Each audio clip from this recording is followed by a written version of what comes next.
Hello students, my name is Atisha Chhajer. I am a lecturer of Government Polytechnic College, Dungarpur. आज हम theory of machine ME204 का unit number 4 friction का second part पढ़ रहे हैं।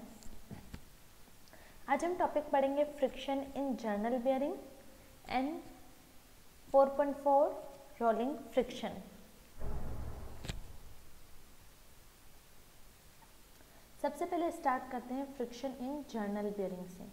ये जो आपको डायग्राम दिख रहा है ये जर्नल बियरिंग का डायग्राम है। जर्नल बियरिंग यूज़ कहाँ होती है? सबसे पहले जब कोई रोटेटिंग शाफ्ट है उसे बेस देने के लिए जर्नल बियरिंग का यूज़ किया जाता है। बियरिंग शाफ्ट के चारों ओर बेलनाकार बुश होती है। शाफ्ट का वह भाग जो इसके अंदर घूमता है उसे जनरल कहते हैं। तो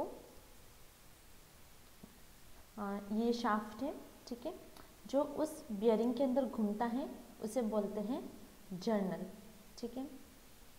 ये आपको अब डायग्राम में दिख रहा है क्लियर, ठीक है। ये बियरिंग है और ये जर्नल है। इस प्रकार की बियरिंग में लुब्रिकेशन के लिए इसकी ऊपर वाली सतह पर एक छिद्र होता है। लुब्रिकेशन के रूप में ऑयल या फिर ग्रीस का यूज़ किया जाता है।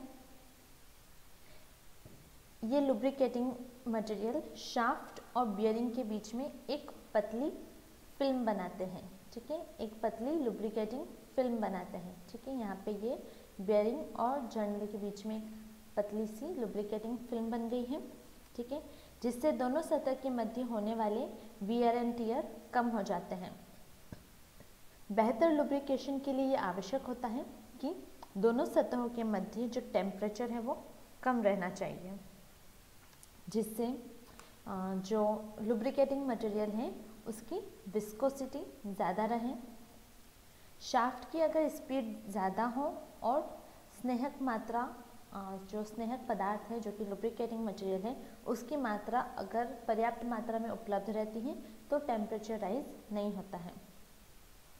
इस प्रकार के प्रभावी लुब्रिकेशन से बियरिंग की आयु भी बढ़ जाती है। बियरिंग का डायमीटर और इसकी लंबाई आरोपित भार के आधार से निर्धारित की जाती है। किसी बियरिंग के लिए लेंथ बाय डायमीटर का रेशियो पतली लुब्रिकेटिंग फिल्म की स्थितियों से निर्धारित होता है। लेंथ बाय डायमीटर का रेशियो अगर ज़्यादा हो जाता है तो फ्रिक्शन कोफिशिएंट कम हो जाता है। पतली लुब्रिकेटिंग फिल्म की स्थिति में ज़्यादा लेंथ बाय डायमीटर का रेशियो लिया जाता है। प्रेशराइज्ड लुब्रिकेशन होने की स्थिति में लेंथ बाय डायमीटर का जो रेशियो है वो कम रखा जाता है। कम लेंथ बाय डायमीटर रेशियो होने पर बियरिंग अपेक्षाकृत कम टेम्परेचर पर रहता है। तो हम देख सकते हैं यहाँ पे लेंथ बाय डायमीटर रेशियो का कितना यूज है, L/D का।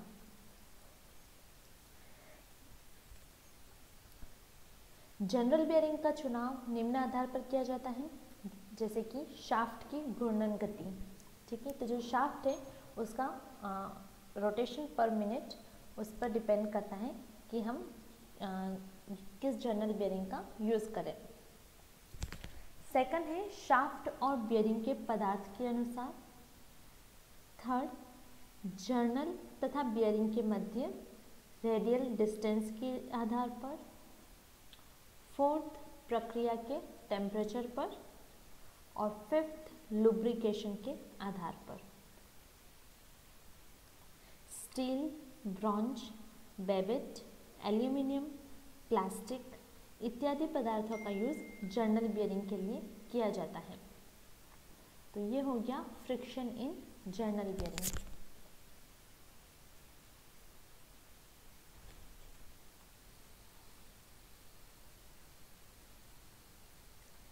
नेक्स्ट है रोलिंग फ्रिक्शन, जिसे हिंदी में बोलते हैं रोलिंग घर्षण। यह फ्रिक्शन मुख्यतः बिना सर के एक दूसरे पर लुढ़कने वाली सतहों के मध्य होता है। ठीक है, तो इसमें जो दो सतह होती हैं वो एक दूसरे पर सरकती नहीं है, स्लाइड नहीं करती है, जबकि एक दूसरे के ऊपर लुढ़कती है, रोल करती है, इसलिए इसका नाम भी रोलिंग फ्रिक्शन है। ऐसी अवस्था में रोलिंग फ्रिक्शन बियरिंग का यूज़ किया जाता है। इस प्रकार के बियरिंग न केवल त्रिज्यीय भार बल्कि सभी प्रकार के अक्षीय भार सहन कर सकते हैं। इस प्रकार के बियरिंग के मुख्य रूप से 4 भाग होते हैं। फर्स्ट है बाह्य वलय, जिसे बोलते हैं आउटर रिंग। ठीक है, तो ये जो बाहर का ये जो होता है एरिया, ये होता है आउटर रिंग। सेकंड है आंतरिक वलय, जिसे बोलते हैं इनर रिंग। ठीक है, तो ये जो अंदर वाली जो है ये सरफेस, ये कहलाती है इनर रिंग। ये है इनर रिंग और ये है आउटर रिंग। ठीक है, थर्ड है रोलिंग अवयव या फिर रोलर। तो इन दोनों आउटर रिंग और इनर रिंग के बीच में होता है ये रोलर। ठीक है, और फोर्थ है सेपरेटर, जिसे बोलते हैं पृथक कारक। ठीक है, तो ये जो है इसे बोलते हैं पृथक कारक। यहाँ पे इस डायग्राम में आप देख सकते हैं, यहाँ पे ये जो एक बाहर की तरफ ये हमें इतना सा दिख रहा है इस रोलर के ऊपर, उसे बोलते हैं पृथक कारक। ठीक है, जिसे बोलते हैं सेपरेटर। ठीक है, तो ये आपको डायग्राम दिख रहा है। ठीक है,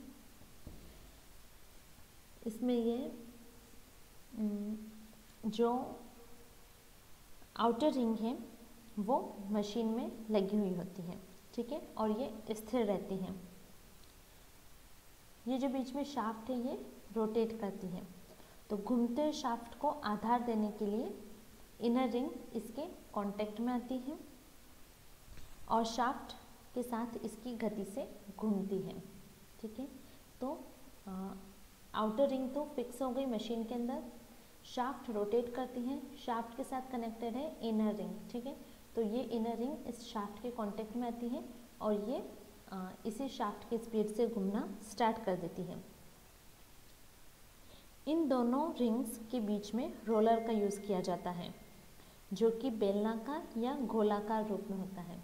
ठीक है, ये जो है ये है बेलनाकार रोलर और ये जो है ये है गोलाकार रोलर। ठीक है, 2 टाइप के रोलर्स यूज़ होते हैं। ठीक है, एक है सिलेंड्रिकल और एक है सर्कुलर। ठीक है, इस प्रकार की बियरिंग अपेक्षाकृत अधिक भार को अधिक घूर्णन गति से स्थानांतरित करती है। रोलिंग फ्रिक्शन बियरिंग में सभी अवयव अपेक्षाकृत अधिक चिकनी सतह के होते हैं तथा इनमें परस्पर फ्रिक्शन अपेक्षाकृत कम होता है। तो ये हो गया आपका रोलिंग फ्रिक्शन। अगर आपको friction in journal bearing and rolling friction से रिलेटेड कोई भी डाउट हो तो आप मुझे कमेंट सेक्शन में पूछ सकते हैं। Thank you.